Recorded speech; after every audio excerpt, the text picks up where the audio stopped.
ये वीडियो देखें फिर बात करते हैं। अभी सिर्फ 3 महीने हुए तेरी शादी को और तूने सारी कमाई बेगम के हाथ पे रख दी। अब्बा जी सारी कहाँ रखी है उसके हाथ पे? 1 लाख रुपए तो दिया सिर्फ, बाकी 10,000 रुपए तो मैंने अपने पास रखे हुए हैं। उसे देने थे तो 5-10 हजार देता, सिर्फ उसी का खर्चा पानी, बाकी अपने पास रखता। घर का खर्चा मर्द ने चलाना होता है, औरत को क्या पता फजूल खर्ची कर दे तो फिर क्या करेगा तू? अब घर उसी ने संभालना है, उठाएगी जिम्मेदारी समझदारी से। कहीं सच में ही ना उठा ले घर को।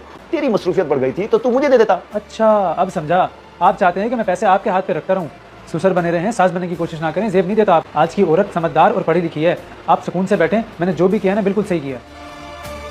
तूने नया मोबाइल लेना था, 12,000 कम हो रहे थे ना? हाँ वो तो अभी भी कम है। क्यों, आप दे रही है क्या मुझे? जी मैंने इसलिए कॉल किया है। अभी आके पैसे ले जा मुझसे, जल्दी आ जा। गोली की रफ्तार से भी तेज है मैं। ओए आ गया तू? मैंने ये पकड़, पूरे 20,000 है, इसमें से 12,000 तू अपने मोबाइल की रख लियो और बाकी जो 8,000 है ना उसके अम्मी को 2 ब्रांड की सूट ले दियो। ठीक है समझ गया। ले बेटा, बीवी तेरी पूरी समझदारी से पैसे खर्च कर रही है तेरे। ये सब क्या है? कुछ खरीद के आई हो क्या? सिर्फ कुछ नहीं अंकल, बहुत कुछ खरीद के आई हूँ, बहुत कुछ। और पैसे भी ज्यादा खर्च नहीं किए, सिर्फ और सिर्फ 40,000 खर्च किए हैं। अच्छा आप आए, मैं आपको सारी शॉपिंग दिखाती हूँ। आयशा वो पैसे तो उठा दो मुझे। पैसे जी मैं अभी ला देती हूँ। असल झटका तो बेटा अब लगने वाला है तुझे। ये लो फरहान पैसे। थोड़े से क्यों ले आई हो भाई, सारे ले आओ ना। दूध वाले के भी देने हैं, बिजली का बिल भी भरना है और बाकी ग्रोसरी भी लेनी है। यही सारे पैसे हैं फरहान, 10,000 रुपए। क्या 10,000? बाकी के 90,000 कहाँ गए? आपने खुद ही तो कहा था जो भी जरूरत हो पूरी कर लेना। आपके और अंकल के लिए गर्मियों के सूट्स लिए, अपनी बहुत सारी शॉपिंग की, पार्लर गई, जुनैद को जरूरत थी 12,000 उसको दिए, अम्मी को 2 सूट्स के लिए 8,000 दिए। आपकी तरफ से बहुत दुआएं दे रही थी वो आपको। सही किया ना मैंने? हाँ हाँ बहुत अच्छा किया तुमने, बहुत अच्छा, वेरी गुड वेरी गुड।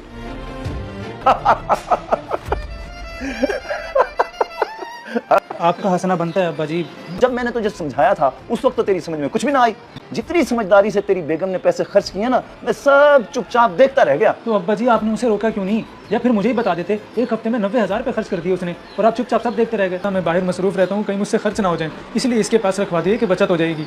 ऐसी बचत हुई कि कुछ भी ना बचा। देख बेटा, अब रोने धोने या पछताने से कुछ नहीं होगा। ये सबक है तेरे लिए।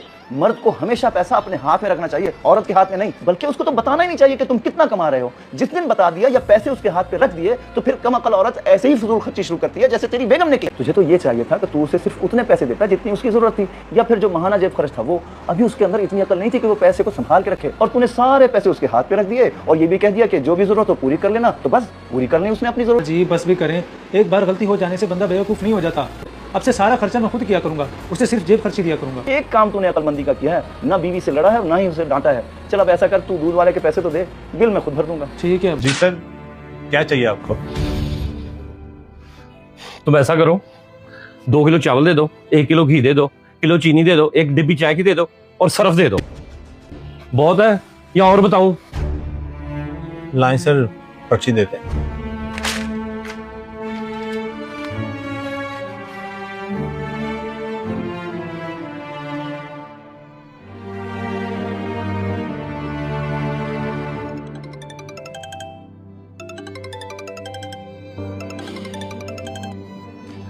हाँ बोलो।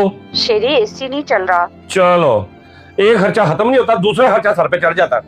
अभी कल मैंने एयर कूलर की मोटर वाइंड करवाई है, परसों जूसर मशीन ठीक करवाई है, अब एसी का 10,000 रुपए का खर्चा।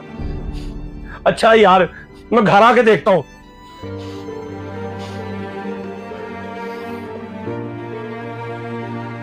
जमील, भाई साहब के लिए एक पानी का गिलास दो।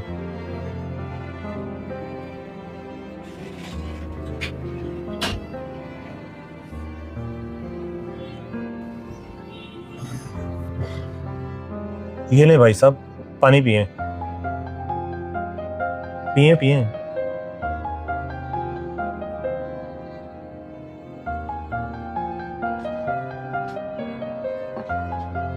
क्या बात है भाई साहब, बहुत परेशान लग रहे हैं। क्या बताऊं भाई साहब, अकेला कमाने वाला हूं। दफ्तर वालों ने अलग जान खाई है। रोजाना रात 9 बजे दफ्तर से वापस आता हूं। 2 बेटे हैं, कॉलेज पढ़ते हैं। शुक्र है ऑनलाइन काम करते हैं, अपना खर्चा निकाल लेते हैं। बेटी यूनिवर्सिटी पढ़ती है, वालिदैन मेरे साथ रहते हैं। उनकी जिम्मेदारी भी मुझ पे है। इसी वजह से खानदान के मिलने मिलाने और दीगर उमूर भी मेरे जिम्मे है। बस समझ नहीं आती अकेली जान क्या क्या करे।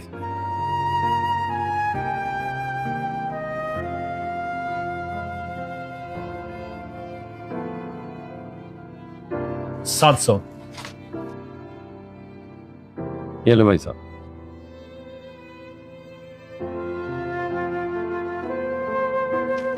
शुक्रिया। बहुत मेहरबानी।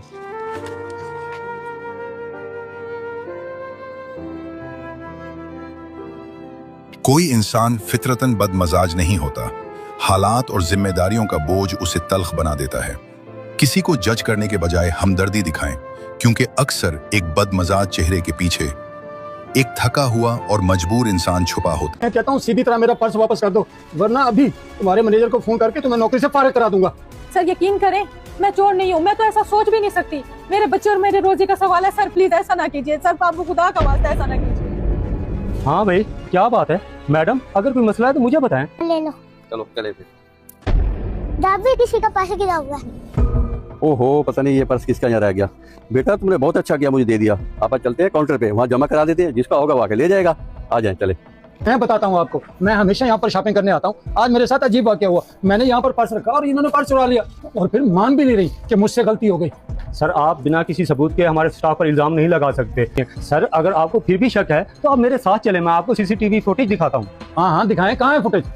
मैम ये किसी का पर्स वहाँ गिरा हुआ था, मेरे पोते ने उठा के मुझे दिया, ये रख ले और इसका बिल बना दें। ओहो, ये तो मेरा पर्स है, ये कहाँ से मिला आपको? मैं तो समझा था ये मैडम ने चुरा लिया।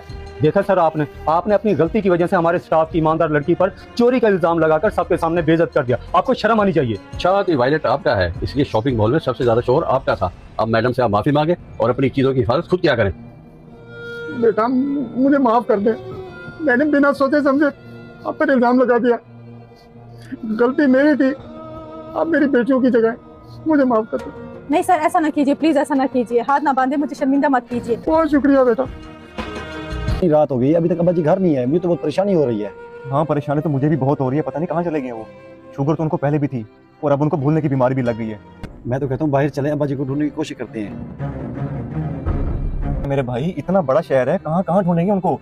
एक तो मोबाइल भी है तो वो भी बंद किया हुआ उन्होंने। जमशेद भाई, अब्बा जी आ गए। अब्बा जी कहाँ रह गए थे आप? सुबह से आपका इंतजार कर रहे हैं।